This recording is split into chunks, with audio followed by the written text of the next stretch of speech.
T'adores les gratouilles entre les oreilles. Mais j'ai plein de choses à te montrer, Salem.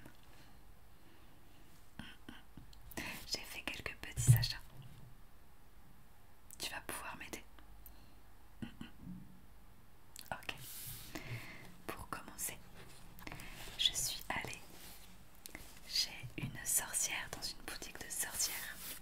Elle était trop jolie, elle avait des cheveux violets, j'adore. Et je lui ai acheté ce carnet, regarde. Il est pas magnifique? Un vrai carnet de sorcière.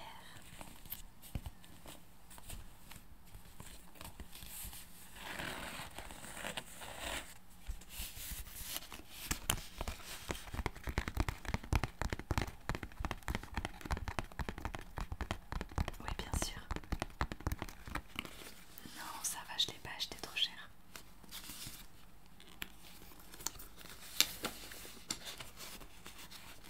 Ils sont trop bons. Le vieux livre.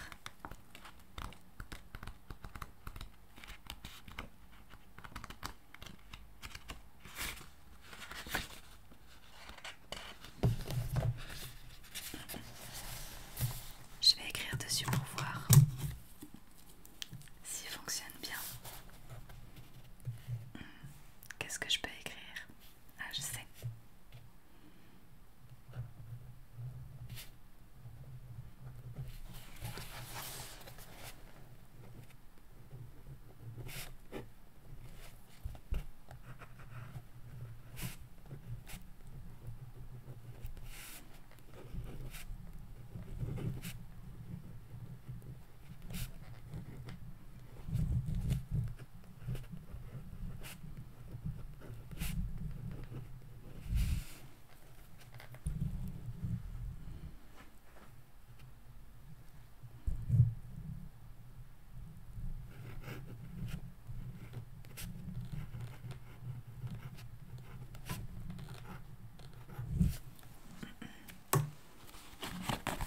Regarde, j'ai écrit comme si c'était toi qui avais écrit. Coucou, je suis Salem, le chat de Léonie. J'aurais dû rajouter Léonie l'apprentie sorcière. Bah oui. Et écoute, déjà, j'arrive pas à le fermer.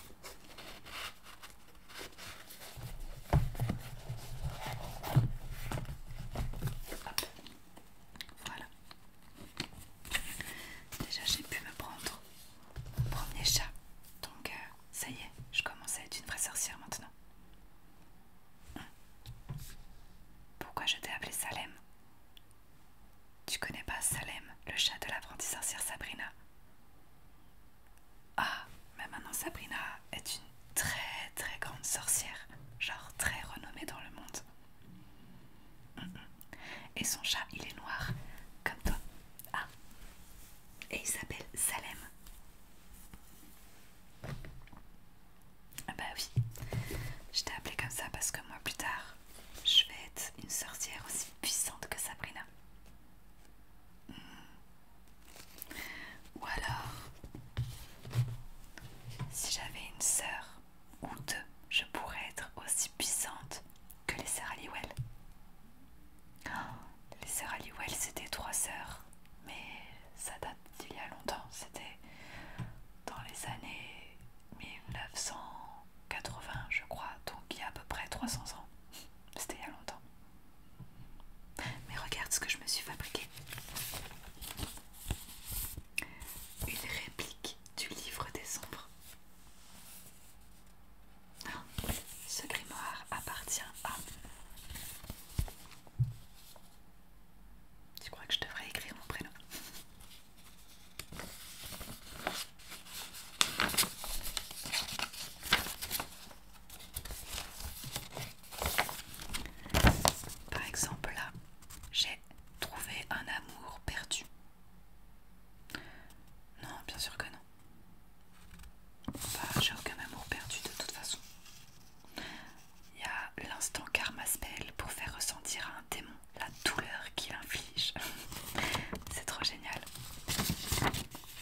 anciens sont invoqués ici afin que soit révélé l'art de la magie. En cette nuit et en cette heure, j'invoque le pouvoir supérieur. Transmettez le pouvoir aux sœurs qui sont droits. Nous voulons le pouvoir. Nous donnons le pouvoir. Regarde. Oui, bon, c'est juste une réplique et j'avoue que je l'ai déjà cassée, mais voilà. Oh, les familiers, ça parle de toi. Les familiers sont des créatures enchantées qui suivent et guident les sorcières débutantes pour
jeu devant vous de préférence sur son tissu ou sur un tapis. J'en ai pas.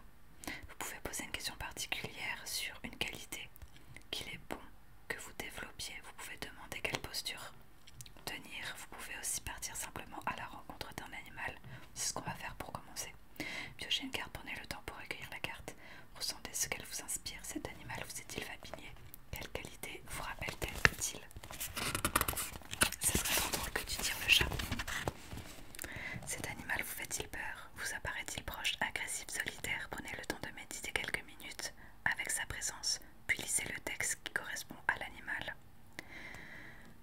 Tac tac tac tac tac. Ouais, je regarde parce que il y a des signes bizarres. Laissez ce texte résonner. Je vous encourage à rester en présence une journée avec l'animal qui s'est présenté de façon à laisser vraiment son enseignement résonner en vous. Tu crois que tu peux le faire comme toi t'es déjà un animal? Je sais pas. Vous pouvez passer la journée avec la carte de votre poche. Vous pouvez la laisser sur votre table de nuit ou un endroit précieux. Pour ma part, l'essentiel des renseignements me vient lorsque je place une carte sous mon oreiller. C'est une façon de recevoir un enseignement en rêve et de favoriser la puissance de son inconscience. Ok. Tac tac tac. Bah regarde, genre il y a les 5 signes de type d'animaux. Mais je n'avais jamais vu ces symboles.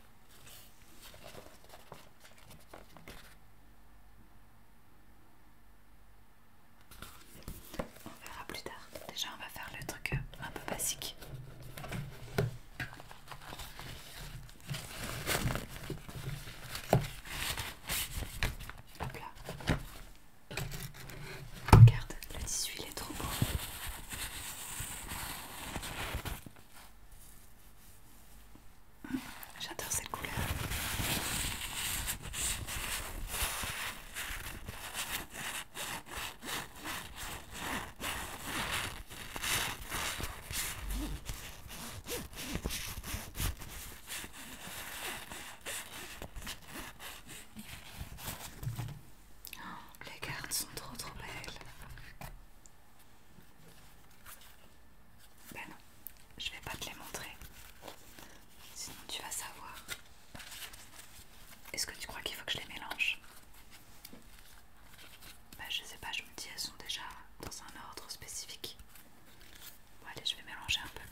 essentiellement d'insectes et particulièrement de moustiques. C'est pourquoi le gecko est toujours bienvenu dans la maison. Il est le porte-bonheur du foyer. Plusieurs cultures posent un gecko en bois sculpté sur le seuil de la maison pour en assurer la protection. Comme différents lézards, le gecko connaît l'art du camouflage. Certaines espèces sont très colorées, d'autres ont l'apparence du bois, des feuilles ou de la pierre. Leur coloris peut varier en fonction de la température, de leur environnement et de leur métabolisme. Le rôle de la peau est important dans la compréhension du totem du gecko. Celle-ci est composée d'écailles parfois presque invisibles qui lui donnent un aspect lisse. La peau et les organes ne grandissent pas à la même vitesse. C'est pourquoi le gecko mue plusieurs fois dans sa vie. Il fait peau neuve. De même, lorsqu'il est attrapé, il est capable de sacrifier sa queue et de s'en séparer volontairement. Dans ce cas, sa queue repoussera. Il peut réaliser cette transformation plusieurs fois dans son existence. Les pattes du gecko se distinguent aisément à leur petite ventouse, les setae, des organes microscopiques qui permettent à ce lézard de marcher la tête en bas, de grimper sur les parois totalement lisses, comme des vitres. Le gecko est lié à la transformation. Il change de peau. Il a une grande importance dans la culture maori, qui considérait autrefois le gecko comme l'émissaire du dieu Wiro, l'incarnation du mal sur la terre. Oh là là, ça se complique tout ça. Attends, je vais me faire un peu plus de place.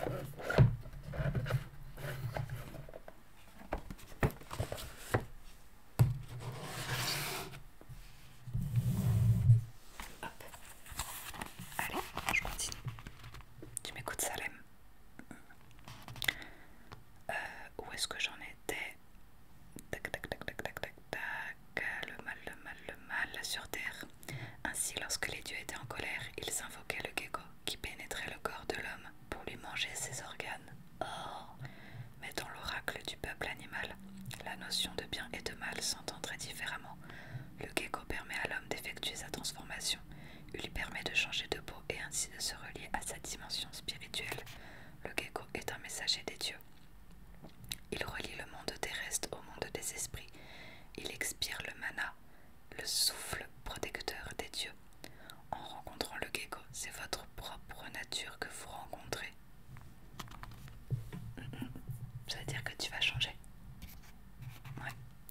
Bah, je sais pas. Lorsque le gecko vous apparaît dans le tirage, c'est souvent pour vous parler de transformation, de mutation, de changement. Le gecko vous invite à vérifier que votre transformation intérieure est proportionnelle à votre expansion. Parfois, vous pouvez être très développé spirituellement, mais ce développement ne se prolonge pas dans votre activité, dans votre métier, dans vos relations. Parfois, vos activités se développent, vous gagnez beaucoup d'argent, mais vous cherchez du sens à votre vie et vous ressentez une pauvreté intérieure. Le gecko vous invite à créer le lien entre l'intérieur et l'extérieur, entre vos valeurs et les actes que vous posez pour les honorer. Le gecko fait partie de la famille de la posture. Il vous invite plutôt que de vous concentrer sur le changement, à vérifier votre posture. Assis-toi comme il faut, Salem, la queue bien droite. C'est de l'intérieur que la transformation s'opère. En écoutant vos besoins fondamentaux, votre transformation s'harmonisera naturellement. Alors les mots-clés: la transformation, la congruence, l'équilibre, l'introspection, la protection, le message, l'habitat, le foyer, le développement, le sacrifice, le non-jugement. Signification renversée. Le gecko peut vous apparaître dans sa forme renversée pour vous signaler que vos actes ne s'inspirent pas suffisamment de vos valeurs ou qu'au contraire votre spiritualité ne s'incarne pas. Il peut vous interroger sur votre rythme. Le gecko vient alors vous visiter pour vous encourager à vous aligner. Il peut être nécessaire de sacrifier lorsque quelque chose ne vous convient pas. Le gecko peut vous accompagner dans la mue, car au moment où l'homme change de peau, où il brûle, le vieil homme, pour laisser émerger l'homme neuf, il se trouve quelques instants dans une situation de vulnérabilité. C'est pourquoi beaucoup préfèrent se raccrocher à l'ancien, au connu. Mais le changement est indispensable à toute évolution. C'est ce changement que le gecko vient accompagner. Non, il reste plus beaucoup. Il reste le message et le rituel. Tu veux les entendre? D'accord. Le message du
considérées alors comme des bonnes nouvelles.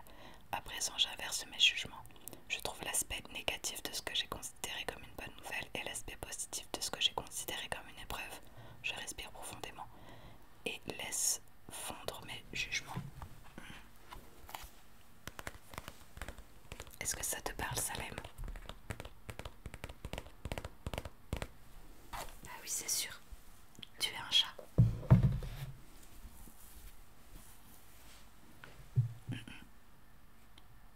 Eh ben ouais, j'aimerais bien pouvoir soit avoir aussi ma boutique de sorcellerie, comme la jolie sorcière que j'ai vue l'autre fois.